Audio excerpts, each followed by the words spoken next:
નમસ્કાર દર્શક મિત્રો, હું છું રૂપલ હુણેચિયા. સંપૂર્ણ ન્યૂઝમાં આપનું સ્વાગત છે. કાંકરેજ તાલુકામાં સૌથી વધુ 25,000ની વસ્તી ધરાવતા વડા ગામને એક્સપ્રેસ બસોનું સ્ટોપેજ આપવામાં આવે તેવી રજૂઆત પૂર્વ મંત્રી અને જિલ્લા ભાજપ પ્રમુખ કીર્તિસિંહ વાઘેલાએ વડા ગ્રામજનો દ્વારા કરવામાં આવી હતી. વડા ગ્રામજનોની રજૂઆતને ધ્યાને લઈ કીર્તિસિંહ વાઘેલાએ વડા ગામને તમામ એક્સપ્રેસ બસોનું સ્ટોપેજ આપવા માટે એસટી વિભાગના ઉચ્ચ અધિકારીઓ તેમજ ડીસીને કીર્તિસિંહ વાઘેલા દ્વારા ભલામણ કરવામાં આવી હતી. ત્યારે તમામ એક્સપ્રેસ બસોનું સ્ટોપેજ વડા ગામે આપવામાં આવ્યું હતું.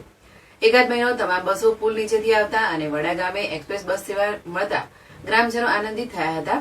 પણ થોડા દિવસોથી દિયોદર ડેપોની એક્સપ્રેસ બસો પુલ ઉપરથી બારોબાર નીકળી જતી હોવાથી પાટણ તેમજ અમદાવાદ જતા પેસેન્જરોને મુશ્કેલી વેઠવી પડે છે. લોકોને બસની મુસાફરી કરવી હોય છે, પણ ડ્રાઈવરોની મનમાનીના કારણે એસટી વડા સ્ટેન્ડ પર ઉભી રાખતા નથી. એસટી વિભાગને ખોટ ભોગવવી પડે છે અને ના છૂટકે લોકોને ખાનગી વાહનોનો સહારો લેવો પડે છે.